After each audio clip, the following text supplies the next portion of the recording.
Video का पहला प्रश्न, निम्नलिखित कथनों पर विचार करें। चक्रवात की दिशा उत्तरी गोलार्ध में घड़ी की सुई के विपरीत होती है। यहाँ पर पहला कथन जो है वो है सही है।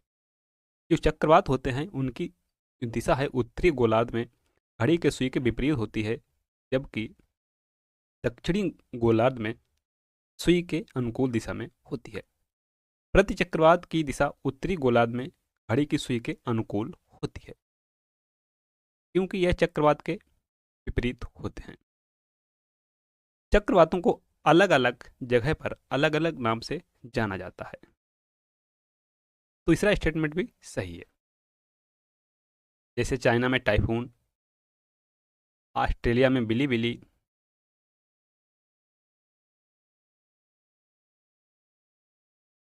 भारत में चक्रवात। उपरोक्त में से कौन सा से कथन सही है? हैं केवल एक, केवल दो, एक और दो, एक, दो और तीन। तो यहां पर तीनों कथन जो हैं वह है सही, ऑप्शन डी। निम्नलिखित में से कौन सा युग्म सही सुमेलित नहीं है? एक तरफ है झील, एक तरफ है उनकी स्थिति। Aral, Kazakhstan, Victoria, Tanzania, Kenya, Uganda, Nyasa, Malawi, Ladoga, Canada. यहाँ पर डी सुमेलित नहीं है। अगर लडोगा झील को देखें, यह रूस में है, यह रूस में है। नेक्स्ट क्वेश्चन, सूची एक को सूची दो से सुमेलित कीजिए। स्वेज नहर मिस्र, कील नहर जर्मनी, गोटा नहर स्वीडन, मैनचेस्टर नहर इंग्लैंड। स्वेज नहर मिस्र सही है, कील नहर जर्मनी ये भी सही है, गोटा नहर स्वीडन, मैनचेस्टर नहर इंग्लैंड। तो यहाँ पर सारे के सारे सुमेलित। ए का पहला, बी का दूसरा, सी का तीसरा, डी का चौथा। Option A is correct. Next question, सूची एक को सूची दो से सुमेलित कीजिए। एक तरफ है स्थानांतरित कृषि, एक तरफ है उनके स्थानीय नाम। लद्दाख, श्रीलंका, रोका, उत्तरी पूर्वी भारत, चेन्नई, इंडोनेशिया एवं मलेशिया, झूम, ब्राजील। झूम, झूम कृषि जो है उत्तर पूर्वी भारत में की जाती है।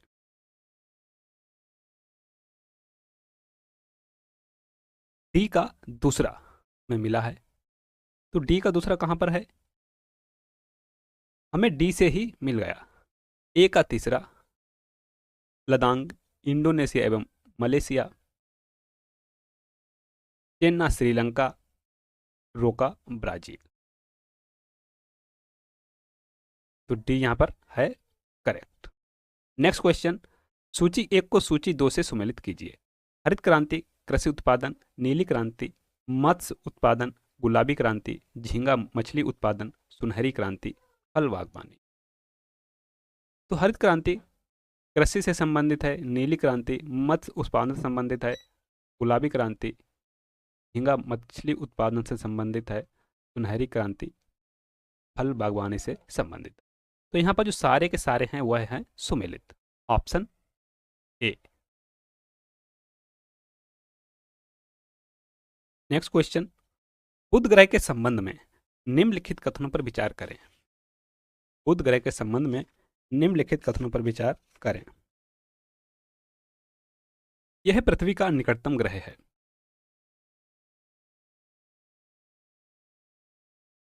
तो बुध ग्रह को अगर देखते हैं तो यह पृथ्वी का नहीं बल्कि सूर्य का निकटतम ग्रह है। तो पहला स्टेटमेंट जो है वह है गलत। दूसरा कह रहा है इस ग्रह का कोई उपग्रह नहीं है, इस ग्रह का कोई उपग्रह नहीं है। तो दूसरा स्टेटमेंट जो है वह है सही। यह सूर्य की परिक्रमा सबसे कम समय में पूरी करता है। तीसरा भी यहां पर है सही, क्योंकि यह सूर्य के सबसे नजदीक है। उपरोक्त में से कौन सा से कथन सही है? हैं केवल एक, केवल दो, दो और तीन, एक, दो और तीन। जो स्टेटमेंट यहां पर सही है वह है दो और तीन, ऑप्शन सी। नेक्स्ट क्वेश्चन, शुक्र ग्रह के संबंध में निम्नलिखित कथनों पर विचार करें। यह सबसे चमकीला एवं सबसे गर्म ग्रह है। यह पृथ्वी के सबसे नजदीक है। दूसरा स्टेटमेंट भी सही है। इसे सांझ का तारा या भोर का तारा भी कहा जाता है। तीसरा भी सही है। उपरोक्त में से कौन सा से कथन सही है? केवल एक, केवल दो और एक, केवल तीन, एक, दो और तीन। करेक्ट ऑप्शन इज डी, एक, दो और तीन। नेक्स्ट क्वेश्चन, निम्नलिखित कथनों पर विचार करें। बृहस्पति सौर मंडल का सबसे बड़ा ग्रह है। बृहस्पति सौर मंडल का सबसे बड़ा ग्रह है। मंगल ग्रह को लाल ग्रह कहा जाता है।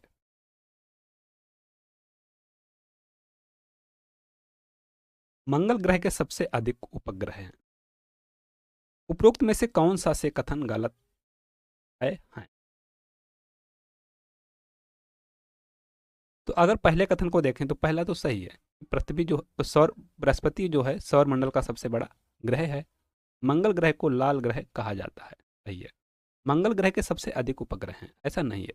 मंगल ग्रह के केवल दो उपग्रह हैं जिनके नाम है डीमोस और फोबोस। तो हमें गलत मिला है केवल तीन। Option B is correct. Next question, सूर्य से दूरी के अनुसार ग्रहों का सही क्रम है। शुक्र बुध पृथ्वी मंगल शनि, बुध शुक्र पृथ्वी मंगल, मंगल बुध पृथ्वी शनि, शनि बुध मंगल बृहस्पति। जो सही सीक्वेंस है वह है, सबसे पहले आता है बुध, उसके बाद शुक्र, उसके बाद में पृथ्वी, मंगल, बृहस्पति, शनि, अरुण और Varun. Option B is correct. अगला प्रश्न, पृथ्वी के संदर्भ में निम्नलिखित कथनों पर विचार करें। यह आकार में पांचवां सबसे बड़ा ग्रह है। यह आकार में पांचवां सबसे बड़ा ग्रह है।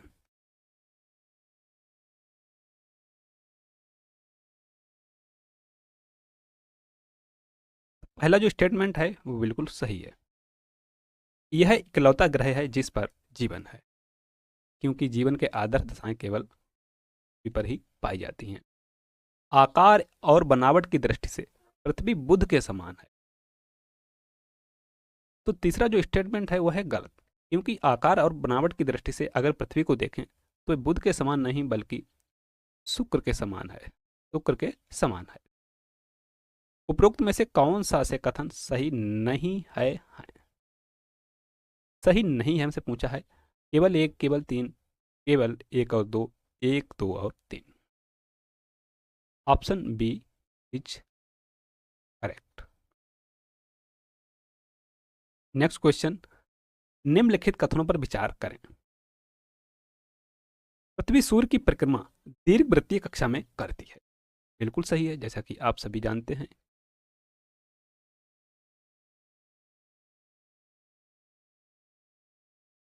जब पृथ्वी सूर्य के अत्यधिक पास होती है तो उसे अपसौर कहते हैं, ऐसा नहीं है।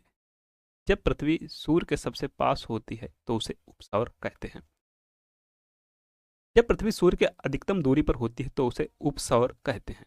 तो यहाँ पर ए भी स्टेटमेंट गलत है, इसे कहते हैं अपसौर।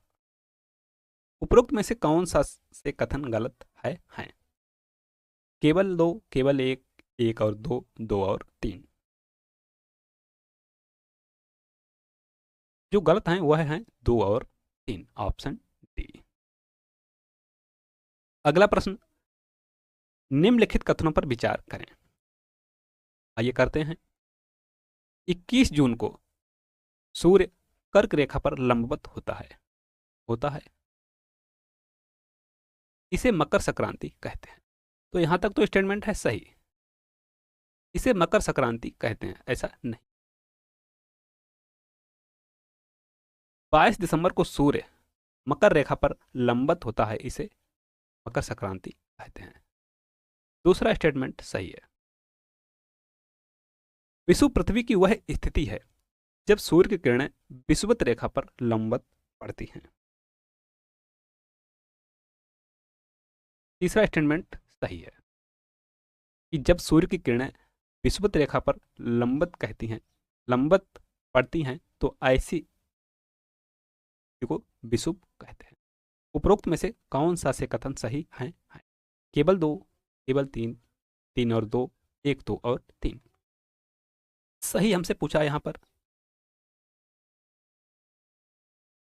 तो सही होगा केवल तीन। केवल तीन कहां पर है? Option B. नेक्स्ट क्वेश्चन, निम्नलिखित में से कौन सा कथन असत्य है? भारत में 82.5 डिग्री पूर्वी देशांतर जो इलाहाबाद के निकट से गुजरती है भारत का मानक समय माना गया है। पहला स्टेटमेंट ए जो है वह है सही। बी कह रहा है भारत का मानक समय ग्रीनविच से 5.5 घंटा आगे है। बी भी सही है क्योंकि यह 82.5 डिग्री पूर्वी देशांतर को माना गया भारत का मानक समय। अगर आप इसे 4 से मल्टीप्लाई करेंगे तो यह 5.5 घंटे आ जाता है। 180 डिग्री देशांतर को अंतरराष्ट्रीय तिथि रेखा कहते हैं। ये भी सही है। एक देशांतर का अंतर होने पर समय में 7 मिनट का अंतर होता है। तो यहां पर जो डी है यह है गलत। अगर आप एक देशांतर को देखेंगे तो यह 4 मिनट के बराबर होता है। 4 मिनट के बराबर होता है। नेक्स्ट क्वेश्चन, पृथ्वी की आंतरिक संरचना के संदर्भ में निम्नलिखित कथनों पर विचार करें। पहला कथन है पृथ्वी के अंदर के हिस्से को 3 भागों में बांटा गया है।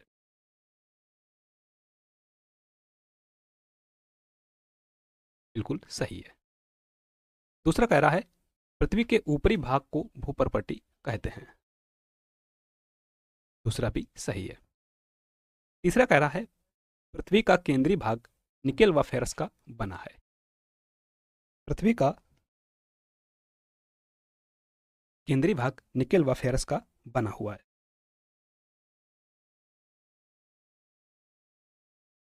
तीनों उपरोक्त में से कौन सा से कथन सही है? केवल एक, केवल दो, एक, दो और तीन, एक और दो। Option C is correct.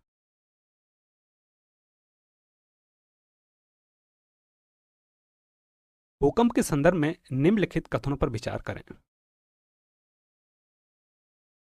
भूकंप के संदर्भ में निम्नलिखित कथनों पर विचार करें। पहला है भूकंप का अध्ययन सिस्मोलॉजी कहलाता है। बिल्कुल सही है कि भूकंप के अध्ययन को सिस्मोलॉजी कहते हैं। दूसरा कह रहा है द्वितीय तरंग केवल ठोस माध्यम से होकर गुजरती है। दूसरा भी सही है। भूकंप के उद्भव स्थान को अधिकेंद्र कहते हैं। तो यहां पर जो तीसरा है यह मिला है हमें गलत, कि जहां पर भूकंप का उद्भव होता है उसे फोकस कहते हैं, अर्थात भूकंप मूल कहते हैं। उपरोक्त में से कौन सा से कथन सही है? केवल एक, केवल दो, एक और दो, कोई नहीं। पहला और दूसरा है सही, ऑप्शन सी। नेक्स्ट क्वेश्चन, निम्नलिखित कथनों पर विचार करें।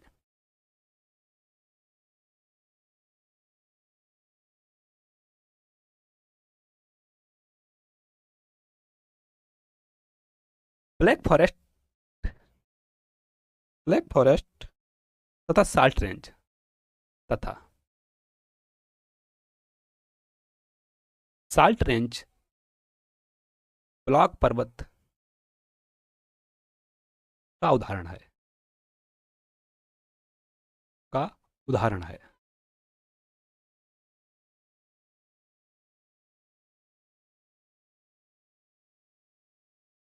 पहला स्टेटमेंट जो है वह सही है। दूसरा कह रहा है विश्व की सबसे लंबी रिफ्ट घाटी जॉर्डन की घाटी है। दूसरा भी स्टेटमेंट यहां पर है सही। तीसरा है भारत का अरावली पर्वत विश्व का सबसे पुराना बलित पर्वत है। जैसा कि आप सभी जानते हैं जो अरावली है विश्व का सबसे पुराना बलित पर्वत है। ऑप्शन तीसरा भी जो है वह है सही। उपरोक्त में से कौन सा से कथन सही है हैं। केवल एक, एक और दो, दो और तीन, एक, दो और तीन। ऑप्शन डी, तीनों सही है। अगला प्रश्न, निम्नलिखित कथनों पर विचार करें। पहला कथन है, जिन क्षेत्रों में बरसात 200 सेंटीमीटर से अधिक होती है वहां उष्णकटिबंधीय पतझड़ वन पाए जाते हैं। जो पहला स्टेटमेंट है यह है गलत। जिन क्षेत्रों में वर्षा 200 सेंटीमीटर से अधिक होती है वहां पर सदाबहार वन पाए जाते हैं, आर्द्र सदाबहार वन पाए जाते हैं। साल, सागवान, बांस उष्णकटिबंधीय पतझड़ वन के उदाहरण हैं। जो दूसरा स्टेटमेंट है यह है सही। उपरोक्त में से कौन सा से सही है?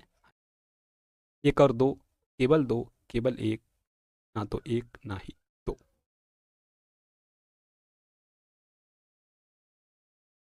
सही ऑप्शन है बी, केवल दो। निम्नलिखित में से विश्व की सबसे गहरी झील है। राजस्थान की पुष्कर झील, अमेरिका की लेक सुपीरियर, विक्टोरिया झील, बैकाल झील। विश्व की सबसे गहरी झील है बैकाल झील, रूस। अगला प्रश्न, निम्नलिखित में से किस एक में ओजोन परत अवस्थित रहती है?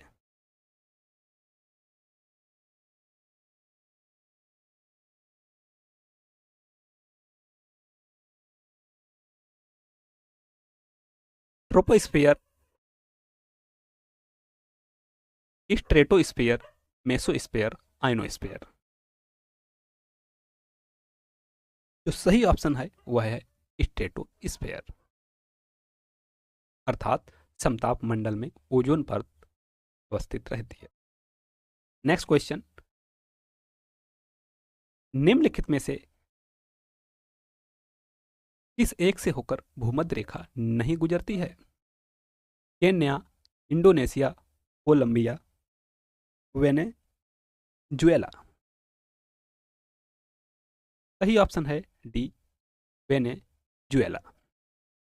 नेक्स्ट क्वेश्चन, निम्नलिखित में से कौन सी नदी अपना मुहाना भूमध्य सागर में बनाती है? ऑप्शंस हैं नील नदी, अमेजन, पराना, आमोर। नील नदी, ऑप्शन इज करेक्ट। नील नदी अपना मुहाना भूमध्य सागर में बनाती है और कहां से निकलती है? विक्टोरिया झील से।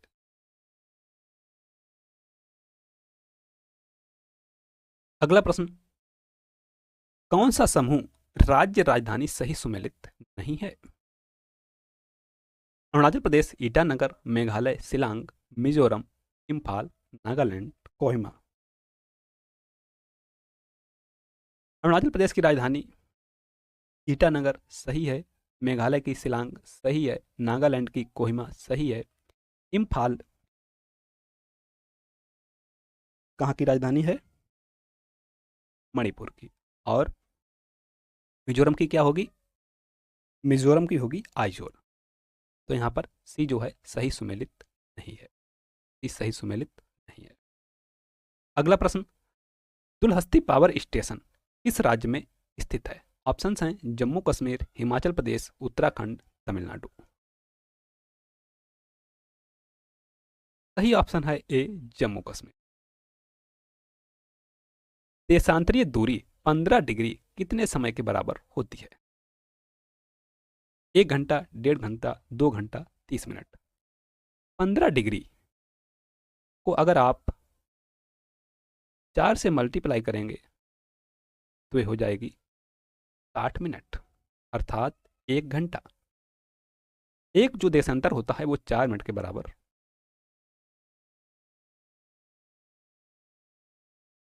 सही ऑप्शन होगा ए, 1 घंटा। जैसे भारत का समय 82.5 डिग्री पूर्वी देशांतर को माना गया है।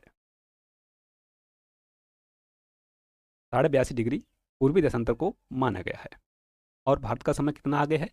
5.5 घंटा, 5 घंटा 30 मिनट आगे है। इसको अगर आप 4 से मल्टीप्लाई करेंगे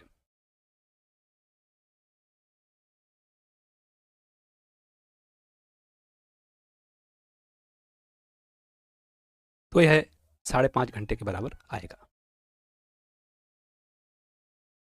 निम्नलिखित में से भारत का कौन सा राज्य जिससे होकर कर्क रेखा गुजरती है? मणिपुर, मिजोरम, बिहार, उत्तर प्रदेश।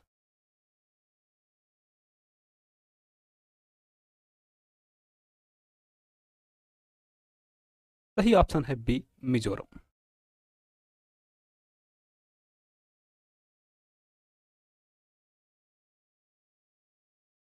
नेक्स्ट क्वेश्चन, निम्नलिखित में से कौन सा एक सुमेलित नहीं है? केरल पालघाट सही है। हिमाचल प्रदेश सिपकीला, सिक्किम जेलेपला, उत्तराखंड जोजिला। उत्तराखंड जोजिला। उत्तराखंड जोजिला सही सुमेलित नहीं है। सिक्किम भी सही सुमेलित है।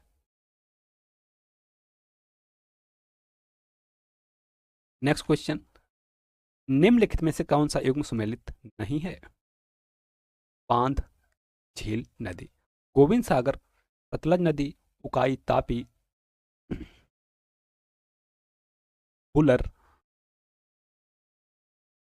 झेलम, कोलेरू, कावेरी।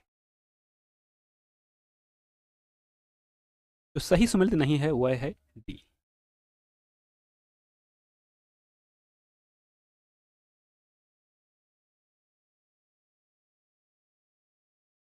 नेक्स्ट क्वेश्चन, महान हिमालय की अधिकतम ऊंचाई कितनी है? 7,500 मीटर, 8,456 मीटर, 8,742 मीटर, 8,850 मीटर। जैसा कि आप सभी जानते हैं, एवरेस्ट चोटी जिसकी ऊंचाई 8,850 मीटर है, यह किसका भाग है? महान हिमालय का। महान हिमालय का।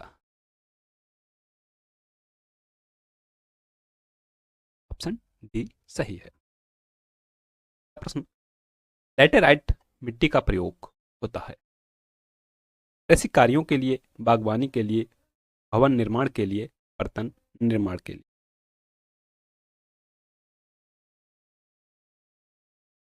लैटेराइट मिट्टी का प्रयोग भवन निर्माण के लिए होता है। नेक्स्ट क्वेश्चन, अत्यंत सूक्ष्म कणों वाली मिट्टी है? दोमट मिट्टी, पथरीली मिट्टी, बलुई मिट्टी, चीका मिट्टी। चीका मिट्टी के कण अत्यंत सूक्ष्म होते हैं। कपास की काली मिट्टी में निम्न में से किसका आधिक्य है? Illite, kaolinite, chlorite, montmorillonite. यहाँ पर सही ऑप्शन है D, montmorillonite. Next question, दक्षिणी भारत में ज्वालामुखी क्रिया से संबंधित है मिट्टी, स्थलाकृति, वनस्पति, बस्ती, प्रतिरूप।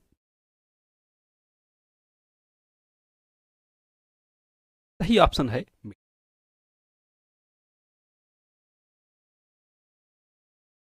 अगला प्रश्न, गंगा के मैदान में मृदा की उर्वरता के बने रहने का कारण है? लगातार सिंचाई, ऊसर भूमि का सुधार, मानसून वर्षा, वार्षिक बाढ़ एवं नवीन जलोढ़ मृदा का जमाव। गंगा के मैदान में मृदा की उर्वरता बने रहने का कारण है, यहाँ पर वार्षिक बाढ़ आती है जिससे नवीन जलोढ़ मृदा का जमाव हो जाता है। अगला प्रश्न, उत्तर प्रदेश में निम्न में से कौन सी मिट्टी का क्षेत्र अधिक है? जलोढ़, काली, लाल पीली, लैटेराइट। उत्तर प्रदेश में जलोढ़ मृदा का क्षेत्र अधिक है। Option A. भारत में लाल पीली मिट्टी मुख्य रूप से पाई जाती है मध्य प्रदेश, राजस्थान में, उत्तर प्रदेश, बिहार में, बिहार, पश्चिमी बंगाल में, महाराष्ट्र, कर्नाटक। यहाँ पर जो सही ऑप्शन है वह है ए, एमपी था राजस्थान में। अगला प्रश्न, भारत में पाई जाने वाली कौन सी मिट्टी क्रेटेशियस युग में दरारी उद्भेदन से निक्षेपित पदार्थों से बनी है? लैटेराइट, काली मिट्टी, क्षारीय मिट्टी, बलुई मिट्टी। सही ऑप्शन है बी, काली मिट्टी। अगला प्रश्न, टेरो रोजा मृदा में निम्नलिखित में से कौन सी फसल संबंधित? चाय, कॉफी, गन्ना, कपास। यह है कॉफी। अगला प्रश्न, लैटेराइट मिट्टी से निम्नलिखित में से कौन सी फसल संबंधित है? गेहूं, चावल, बागानी फसलें, कपास। लैटेराइट मिट्टी से बागानी फसलें संबंधित। अगला प्रश्न, भारत में चंदन की लकड़ी के वन सर्वाधिक कहाँ पाए जाते हैं? सर्वाधिक असम की पहाड़ियों में, शिवालिक की पहाड़ियों में, नीलगिरी की पहाड़ियों में, सतपुड़ा की पहाड़ियों में। भारत में चंदन की लकड़ी के सर्वाधिक वन नीलगिरी की पहाड़ियों में पाए जाते हैं। इस प्रकार की मिट्टी अधिकतम पानी संजोए रखती है?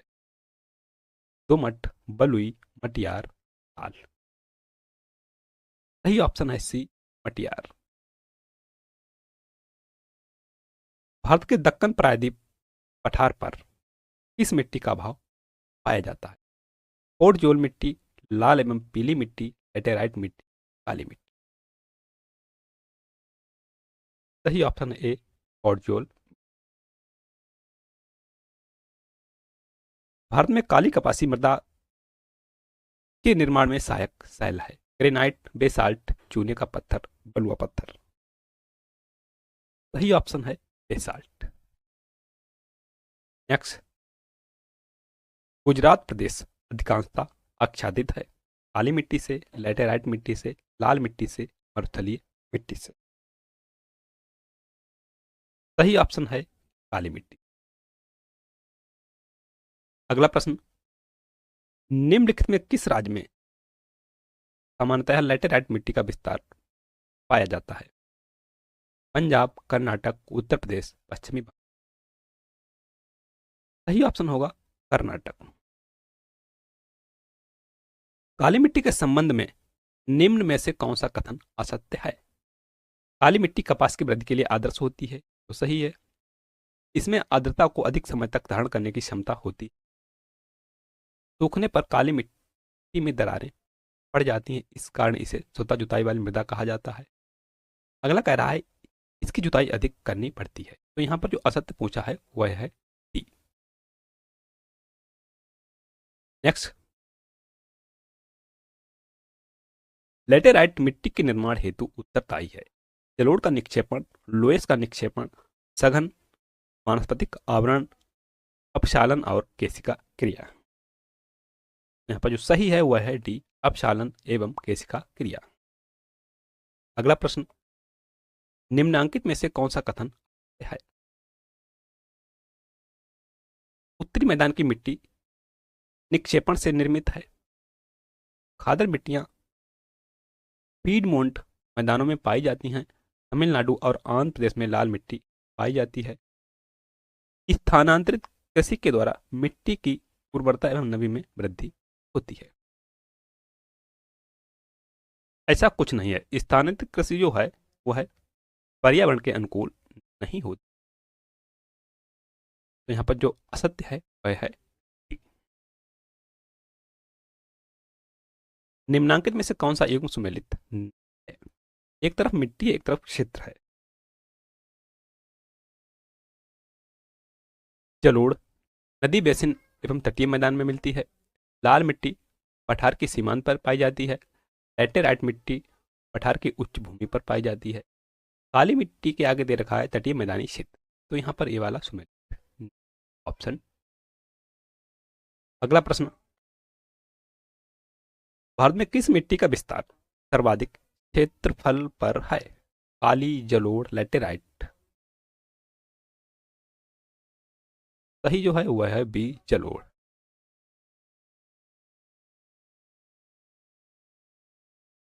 भारत के उत्तरी मैदान में किस मिट्टी का विस्तार अधिकतम है? काली, जलोढ़, लैटेराइट, लाल, दोमट। यहां पर भी होगा जलोढ़।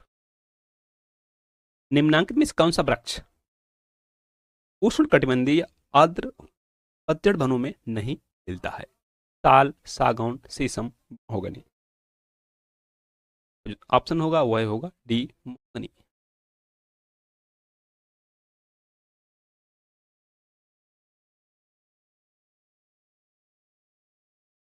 अगला प्रश्न, उष्णकटिबंधीय आर्द्र सदाबहार वन पाए जाते हैं। अरावली पर्वतमाला पर, शिलांग पठार पर, शिवालिक श्रेणी पर, प्रायद्वीपीय पठार पर। ये पाए जाते हैं शिलांग पठार पर, यहाँ पर है। अगला प्रश्न, निम्न में से कौन सुमेलित नहीं है? बांस, असोम, चंदन, जम्मू कश्मीर, रोजवुड, उड़ीसा, देवदार, हिमाचल प्रदेश। यहाँ पर सुमेलित नहीं है वह है बी, चंदन, जम्मू कश्मीर। भारत के दक्षिणी प्रायद्वीपीय पठार पर मिलने वाली वनस्पतियों पर निम्न में से किस कारक का सर्वाधिक प्रभाव पड़ता है? मिट्टी, ऊंचाई, वर्षा, भूमध्य रेखा से दूरी। भारत के दक्षिणी प्रायद्वीप में मिलने वाली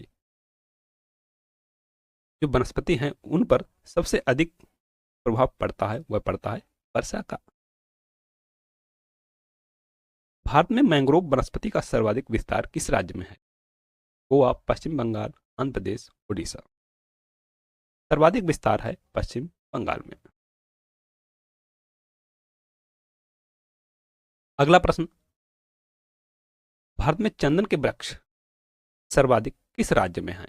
केरल, कर्नाटक, असम, मध्य प्रदेश। यह है कर्नाटक में। अगला प्रश्न, पीट मिट्टी के संबंध में कौन सा कथन असत्य है? इसका निर्माण आर्द्र दशाओं में होता है। इनमें जैविक पदार्थों की अत्यधिक मात्रा होती है। ये मिट्टियां एल्युमिनियम और हाइड्रेट ऑक्साइड से परिपूर्ण होती हैं। ये मिट्टियां केरल, पश्चिम बंगाल, उड़ीसा और तमिलनाडु के तटीय क्षेत्रों में पाई जाती हैं। यहाँ पर जो सही सत्य होगा वह होगा, ये होगा सी। ये मिट्टियां एल्युमिनियम और हाइड्रेट ऑक्साइड से परिपूर्ण होती हैं।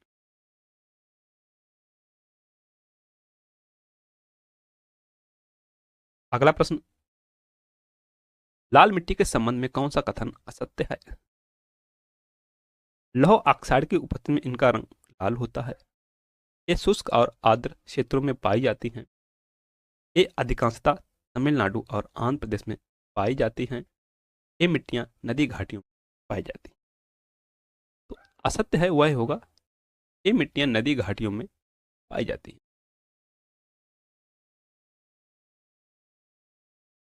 अगला प्रश्न, बबूल, खैर और खेजड़ी निम्नांकित में से संबंधित हैं?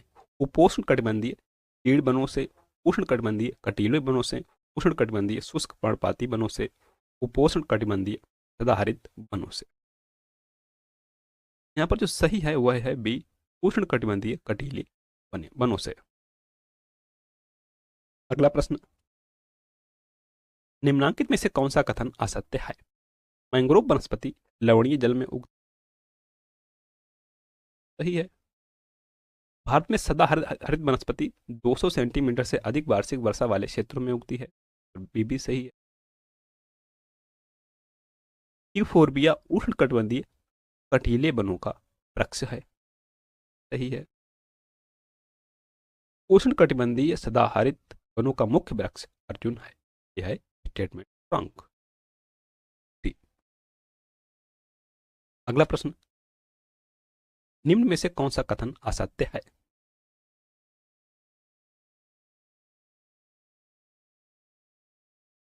सुंदरी वृक्षों की लकड़ी का उपयोग जलाने और नावों के निर्माण में होता है। सही है। सागौन की लकड़ी का उपयोग रेलवे वैगन, जहाज और फर्नीचर बनाने में होता है।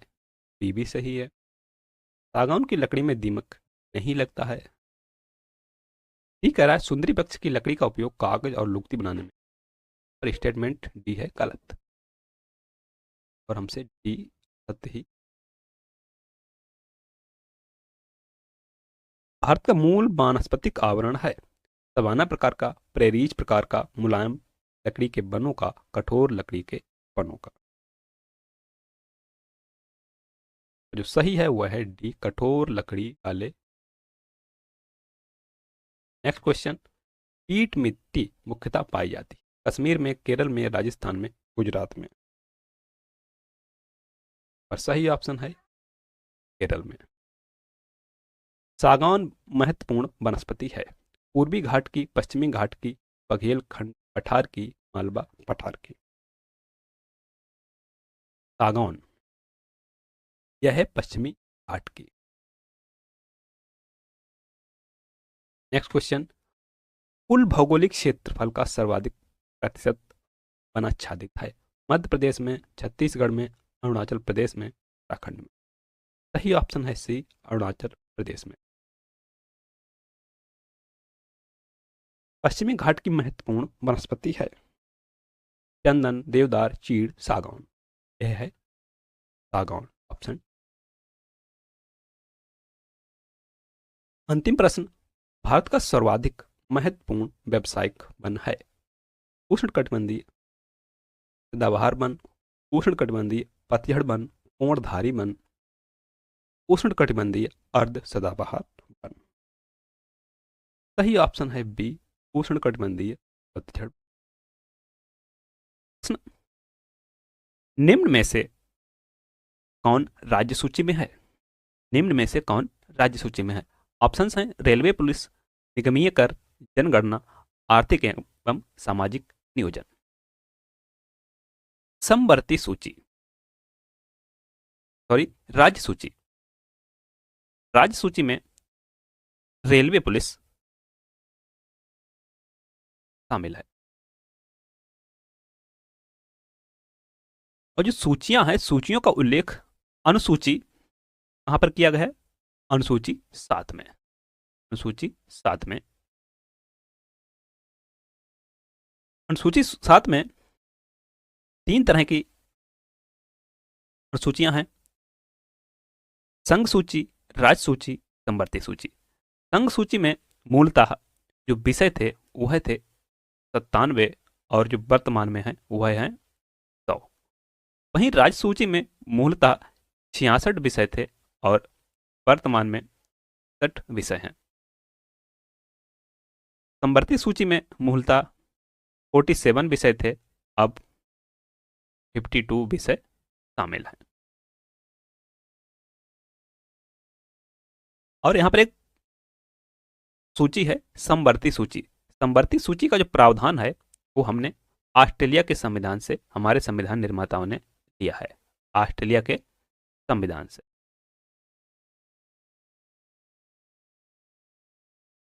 अगला प्रश्न, भारत के संदर्भ में निम्नलिखित कथनों पर विचार कीजिए। पहला कथन है, मुख्य चुनाव आयुक्त और अन्य चुनाव आयुक्तों को समान अधिकार प्राप्त हैं, परंतु मिलने वाले वेतन में असमानता है। दूसरा कह रहा है, मुख्य चुनाव आयुक्त वही वेतन पाने का हकदार है जितना उच्चतम न्यायालय के न्यायाधीश को दिया जाता है।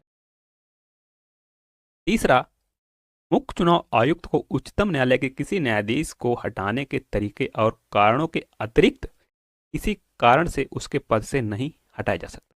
चौथा, चुनाव आयुक्त का कार्यकाल उसके पदभार संभालने की तारीख से 5 वर्ष अथवा 62 वर्ष की आयु प्राप्त कर लेने तक जो भी पहले होता है। इनमें से कौन सा से कथन सही है? हमसे सही पूछा है, यहां पर सही है। अगर देखें चुनाव आयुक्त, निर्वाचन आयोग, तो निर्वाचन आयोग का जो उल्लेख किया गया है अनुच्छेद 324 में किया गया है। और जो निर्वाचन आयुक्त हैं इनकी नियुक्ति किसके द्वारा की जाएगी? राष्ट्रपति महोदय के द्वारा। राष्ट्रपति के द्वारा, पति के द्वारा।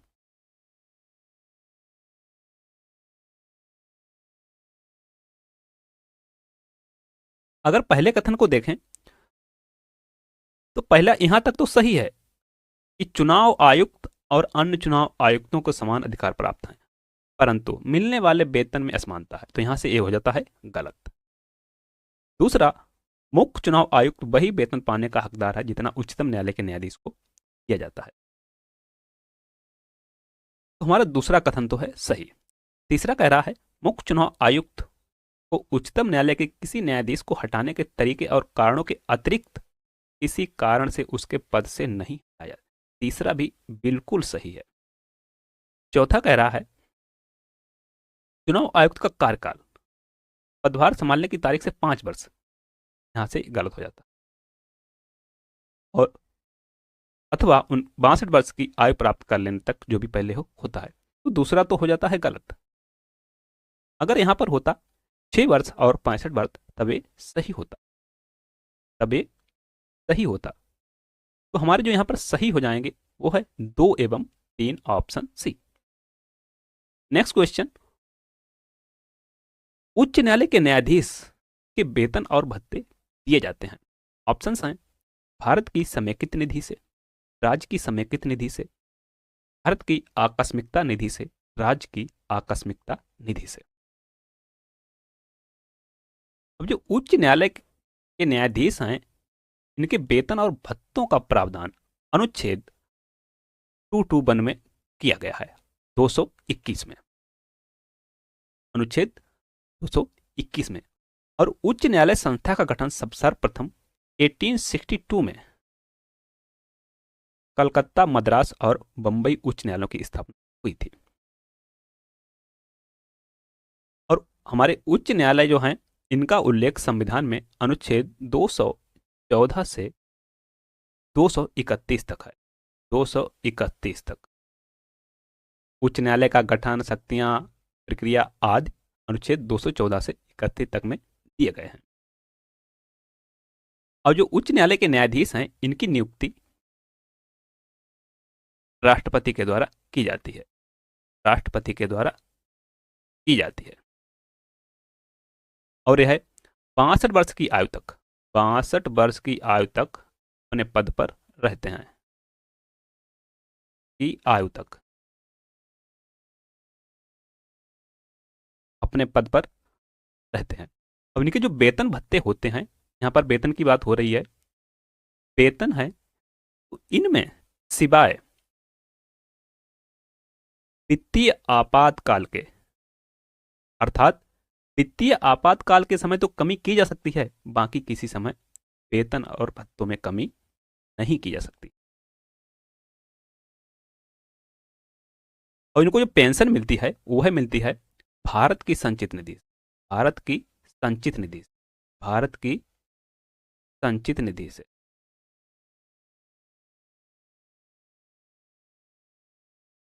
निधि से। और जो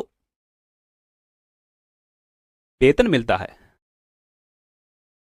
जो पेंशन मिलती है वह मिलती है भारत की संचित निधि से, और जो वेतन मिलता है वह मिलता है राज्य की समेकित, ऑप्शन बी, ऑप्शन बी। तो यहां पर हमने देखा कि नियुक्ति राष्ट्रपति के द्वारा और वेतन भत्तों का उल्लेख अनुच्छेद 221 में, उच्च न्यायालय संस्था का सर्वप्रथम गठन 1862 में, संबंधित अनुच्छेद 214 से 231 तक, 62 वर्ष की आयु तक अपने पद पर रहते हैं। पेंशन और वेतन में क्या अंतर है कि पेंशन जो दी जाती है भारत की संचित निधि से दी जाती है, और जो वेतन दिया जाता है वह राज्य की संचित निधि से दिया जाता है। बढ़ते हैं अगले प्रश्न की ओर।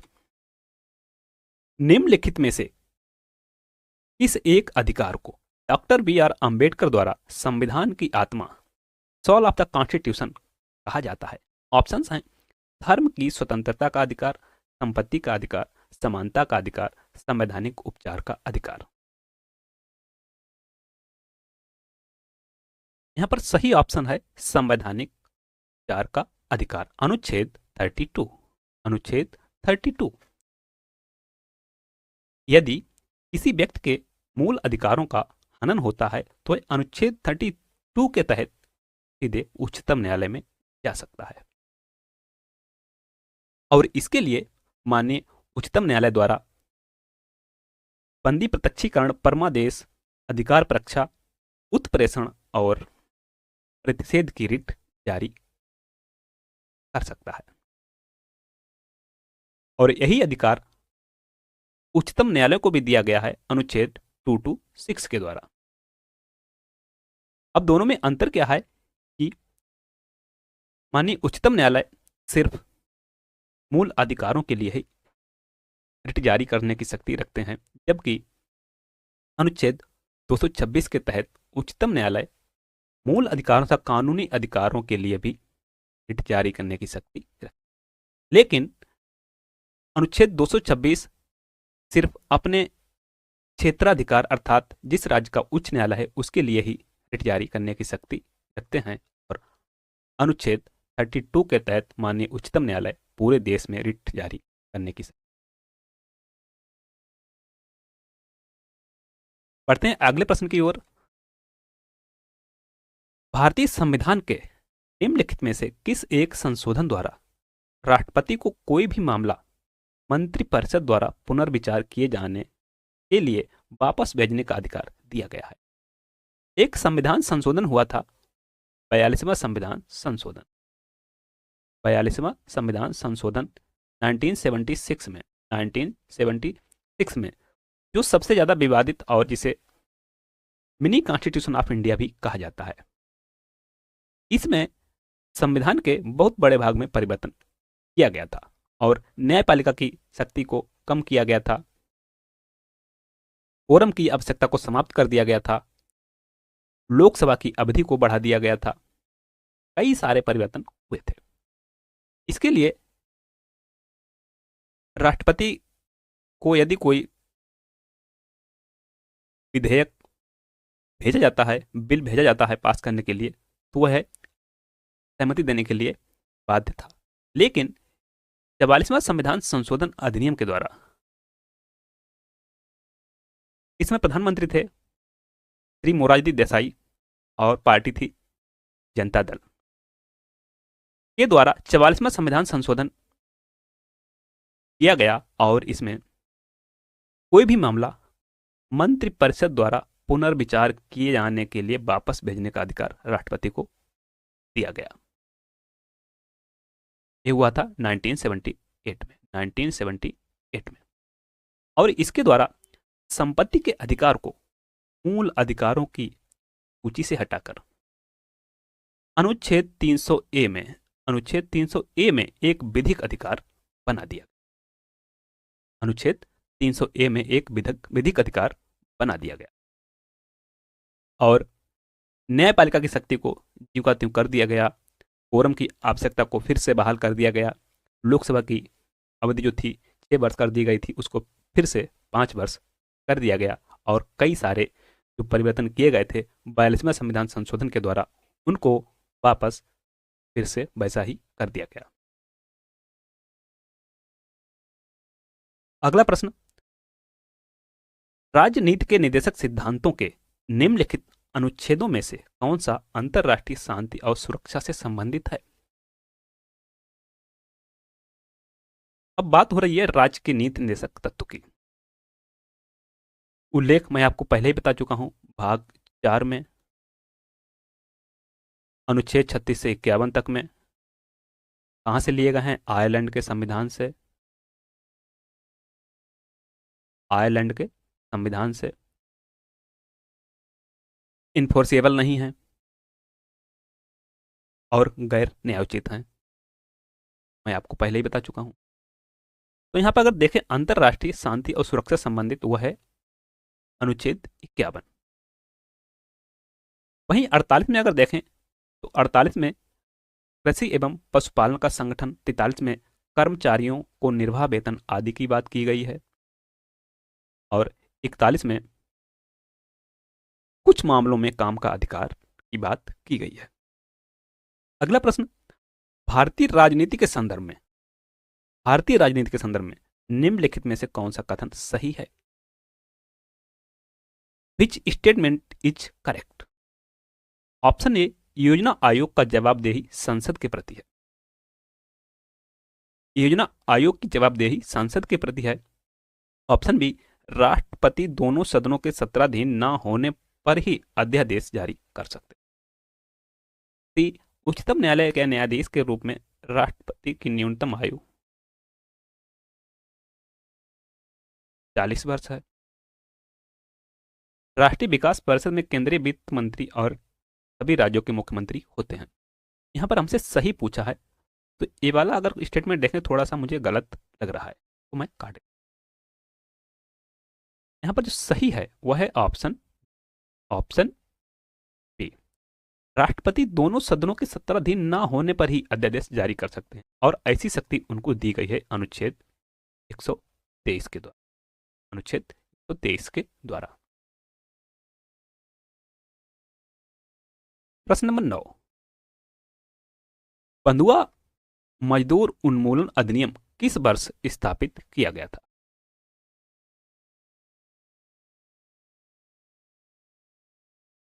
प्रश्न नंबर 9, बंधुआ मजदूर उन्मूलन अधिनियम किस वर्ष स्थापित किया गया था?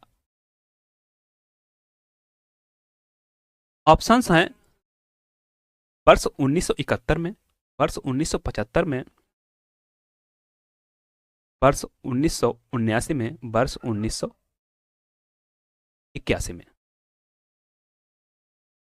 अगर देखें तो यहां पर सही होगा वह होगा वर्ष 1975, वर्ष 1975 में।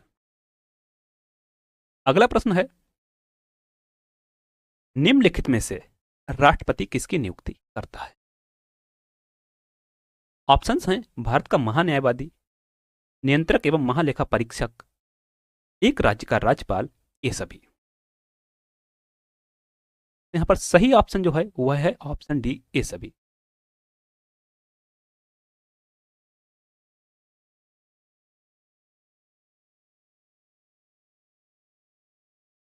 अगर भारत का महान्यायवादी की देखें तो इसकी नियुक्ति अनुच्छेद 76 के क्लॉज 1 में राष्ट्रपति के द्वारा की जाएगी। नियंत्रक एवं महालेखा परीक्षक का उल्लेख 148 में। राज्य का राज्यपाल, राज्य का राज्यपाल 153 में बताया गया है और नियुक्ति का जो प्रावधान बताया गया है वह है 155 में, अनुच्छेद 155 में नियुक्ति की बात करता है। तो इन सभी की नियुक्ति राष्ट्रपति के द्वारा की जाती है। ऑप्शन डी हमारा सही है। प्रश्न नंबर 11, भारत का संविधान पूर्ण रूप से तैयार हुआ था? ऑप्शन है 26 जनवरी 1950, 26 नवंबर 1949, 11 फरवरी 1948, कोई नहीं। हमारा संविधान 26 नवंबर 1949 को पूर्ण रूप से तैयार हुआ और इसी दिन संविधान को अपनाया गया था, 26 नवंबर 1949 को। अगला प्रश्न, भारत में कितने राज्य संघीय प्रदेश हैं?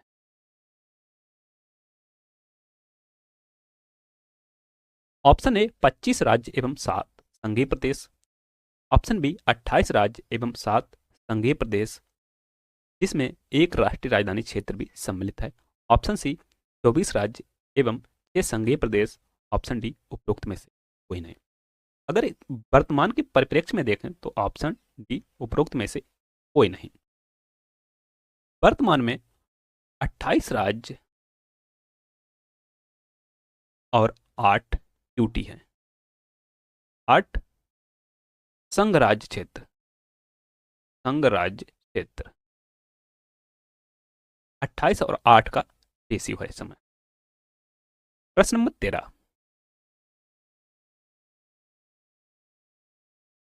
मौलिक अधिकार, ऑप्शन ए कभी भी निलंबित नहीं किए जा सकते, ऑप्शन बी प्रधानमंत्री के निर्देशों से निलंबित हो सकते हैं, ऑप्शन सी राष्ट्रपति की इच्छा पर निलंबित हो सकते हैं, ऑप्शन डी आपातकालीन स्थिति में निलंबित किए जा सकते हैं।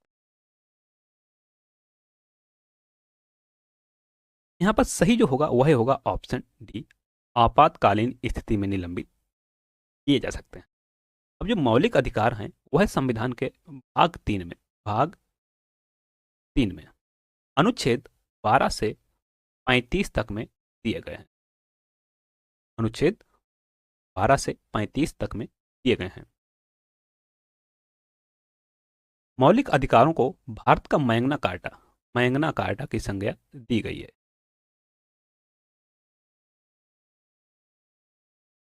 और इसका जो प्रावधान लिया है हमारे संविधान निर्माताओं ने, वह है यूएसए के संविधान से लिया गया है।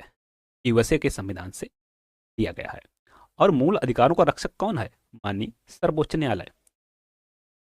सर्वोच्च न्यायालय।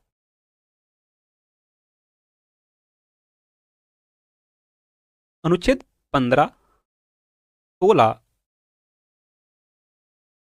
19, 29 और 30 केवल नागरिकों को ही प्राप्त है, अर्थात जो भारतीय नागरिक हैं उनको ही प्राप्त है। चलते हैं अगले प्रश्न की ओर।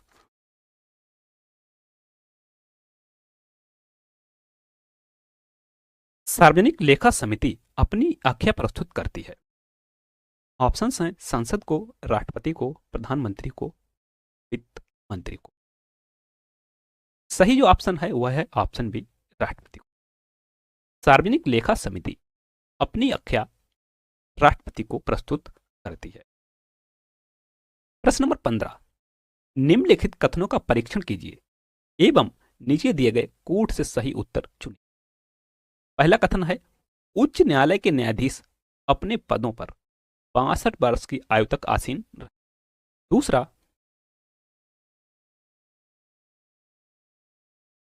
जिस राजनीतिक दल को 4 या अधिक राज्यों में मान्यता प्राप्त है वह राष्ट्रीय स्तर का दल होता है। तीसरा, कोई विधेयक धन विधेयक है या नहीं, इसका निस्तारण लोकसभा अध्यक्ष द्वारा किया जाता है। चौथा, संज्ञेय अपराध वह अपराध है जिसमें बिना वारंट गिरफ्तारी की जा सकती है। तो यहां पर सही पूछा है, सही उत्तर चुनिए।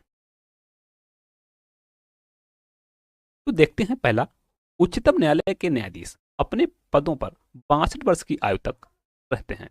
तो हमारा जो पहला स्टेटमेंट है बिल्कुल सही है। दूसरा कह रहा है, जिस राजनीतिक दल को 4 या अधिक राज्यों में मान्यता प्राप्त होती है वह राष्ट्रीय स्तर का दल होता है। दूसरा भी स्टेटमेंट सही है। कोई विधेयक धन विधेयक है या नहीं, इसका निस्तारण लोकसभा अध्यक्ष द्वारा किया जाता है। हमारा तीसरा भी कथन सही है।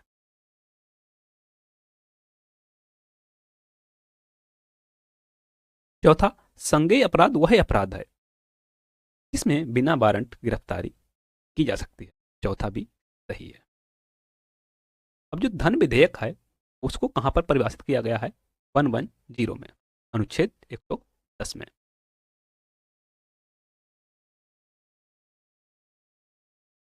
और धन विधेयक को केवल किसी मंत्री द्वारा राष्ट्रपति की पूर्व अनुमति से ही पेश किया जा सकता है और इसको केवल लोकसभा में ही पेश किया जा सकता है, राज्यसभा में। हमारा जो सही ऑप्शन हो जाएगा ऑप्शन डी, 1, 2, 3 एवं 4। प्रश्न नंबर 16, निम्नलिखित कथनों पर विचार कीजिए। वित्त आयोग का के कार्य हैं। पहला है, भारत की संचित निधि से धन निकालने की अनुमति देना, प्राप्त करों को राज्यों के भागों में बांटना, सहायता अनुदान के लिए राज्यों के आवेदन पर विचार। चौथा, संघ सरकार तथा राज्य सरकारें बजट के प्रावधानों के अनुसार करों की उगाही कर रही हैं या नहीं, इसकी देखरेख करना तथा उस पर रिपोर्ट देना। इन कथनों में से कौन सा से सही है? यहां पर सही पूछा है केवल 1, 3 और 4, 2 और 3, 1, 2 और 4, 1, 2 और 4। वित्त आयोग के कार्य, अगर वित्त आयोग की बात करें तो इसका उल्लेख अनुच्छेद 280 में किया गया है। अब जो पहला कह रहा है भारत की संचित निधि से धन निकालने की अनुमति देना, तो पहला तो है कथन गलत। प्राप्त करों को राज्यों के भागों में बांटना, प्राप्त करों को राज्यों के भागों में बांटना, जो भी कर प्राप्ति हुई है वह राज्य के भागों में बांटना। दूसरा हमारा जो है सही है। तीसरा कह रहा है अनुदान सहायता के लिए राज्यों के आवेदन पर विचार करना, यह भी कार्य वित्त आयोग करता है। तो हमारे जो सही हो जाएगा चौथा, अगर देखें जो चौथा तो है गलत, चौथा है गलत। संघ सरकार तथा राज्य सरकारें बजट के प्रावधानों के अनुसार करों की उगाही कर रही हैं या नहीं, इसकी देखरेख करना तथा उस पर रिपोर्ट देना, चौथा है गलत। जो सही होगा वह होगा ऑप्शन सी, 2 और 3। वित्त आयोग का अध्यक्ष है, इसकी नियुक्ति राष्ट्रपति के द्वारा की जाती है, राष्ट्रपति के द्वारा की जाती है। और यह एक अर्धन्यायिक आयोग है, यह एक अर्धन्यायिक अर्धन्यायिक आयोग है।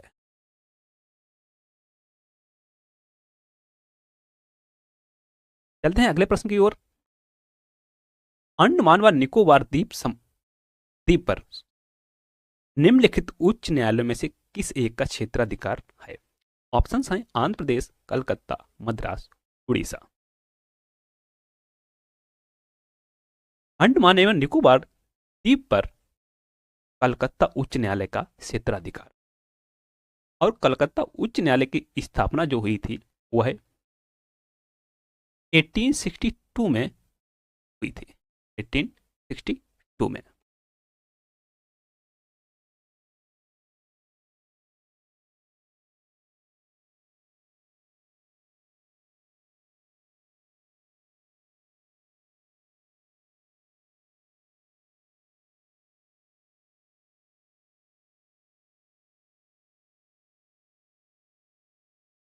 चलते हैं अगले प्रश्न की ओर।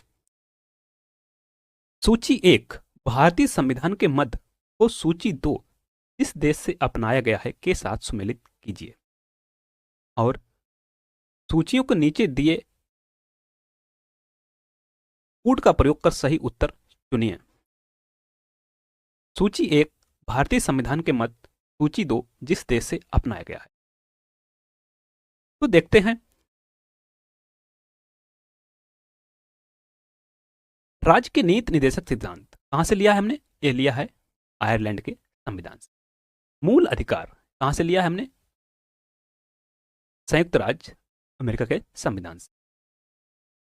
अगला है संघ राज्य संबंधों की समवर्ती सूची, समवर्ती सूची हमने ली है ऑस्ट्रेलिया के संविधान। अगला है भारत राज्यों का संघ है तो संघ में अधिक शक्ति निहित है, कहां से लिया हमने? ये हमने लिया है कनाडा के संविधान से। तो ए का तीसरा, बी का पांचवा, सी का पहला, डी का दूसरा। अगला प्रश्न, संघ का यह कर्तव्य होगा कि वह बाह्य आक्रमण तथा आंतरिक गड़बड़ी पर प्रत्येक राज्य की रक्षा करें, ऐसा प्रावधान भारतीय संविधान के निम्न अनुच्छेदों में से किस एक में है? अनुच्छेद 215, अनुच्छेद 275, अनुच्छेद 325, अनुच्छेद 355। ऐसा जो उल्लेख है अनुच्छेद 355 में किया गया है। संघ का एक कर्तव्य होगा कि वह बाह्य आक्रमण तथा आंतरिक गड़बड़ी पर प्रत्येक राज्य की रक्षा करे। अगर अनुच्छेद 215 देखें तो अनुच्छेद 215 में उच्च न्यायालयों की अधिकारिता की बात करता है। अनुच्छेद 275 कुछ राज्यों को संघ से अनुदान की बात करता है। अनुच्छेद 325 में धर्म, जाति, मूल वंश, लिंग के आधार पर निर्वाचन नामावली में सम्मिलित किए जाने के लिए अपात्र होना। प्रश्न नंबर 20, निम्न देशों में से किसने सर्वप्रथम महिलाओं को मताधिकार प्रदान किया? ऑप्शंस हैं आइसलैंड, भारत, न्यूजीलैंड, यूएसए। ऐसा करने वाला पहला देश था न्यूजीलैंड। प्रश्न नंबर 21, निम्न कथनों पर विचार कीजिए। भारत में संसद के दोनों सदनों की संयुक्त बैठक अनुच्छेद 108 में स्वीकृत है। तो पहला तो हमारा कथन है सही। लोकसभा तथा राज्यसभा की संयुक्त बैठक वर्ष 1961 में हुई थी, 1961 में ये हुई थी दहेज प्रतिषेध विधेयक को लेकर। भारतीय संसद के दोनों सदनों की दूसरी संयुक्त बैठक बैंकिंग सेवा आयोग निरसन बिल को पारित करने के लिए हुई थी, और ये हुई थी 1977 में। 1977 में। तो हमारे जो कथन है यहां पर तीनों सही है, तीनों कथन सही हैं। ऑप्शन।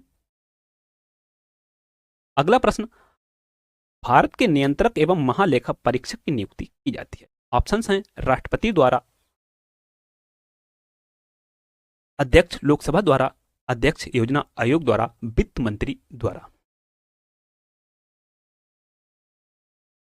यहां पर सही ऑप्शन है ऑप्शन ए, राष्ट्रपति के द्वारा।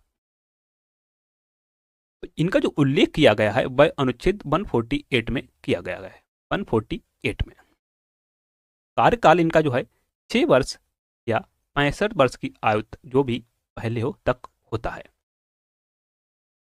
और इनको उसी रीति से हटाया जा सकता है जैसे उच्चतम न्यायालय के न्यायाधीशों को हटाया जाता है। अगला प्रश्न, भारत के सर्वोच्च न्यायालय के कार्यवाहक मुख्य न्यायाधीश की नियुक्ति कौन करता है? कार्यवाहक मुख्य न्यायाधीश की नियुक्ति कौन करता है? कार्यवाहक मुख्य न्यायाधीश की नियुक्ति का उल्लेख जो किया गया है 126 में किया गया, अनुच्छेद 126 में, और जो नियुक्ति की जाती है वह की जाती है राष्ट्रपति महोदय के द्वारा। Option C. कभी राष्ट्रपति, सॉरी, कभी जो सीजीआई हैं अनुपस्थित हैं, कार्य करने में सक्षम नहीं हैं, तो ऐसी स्थिति में माननीय सर्वोच्च न्यायालय में कार्यवाहक मुख्य न्यायाधीश की नियुक्ति का प्रावधान अनुच्छेद 126 में किया गया है। अगला है प्रश्न नंबर 24, भारत का संविधान स्पष्टता यानी कि स्पष्ट रूप से प्रेस की आजादी की व्यवस्था नहीं करता है, किंतु यह आजादी अंतर्निहित है। अनुच्छेद।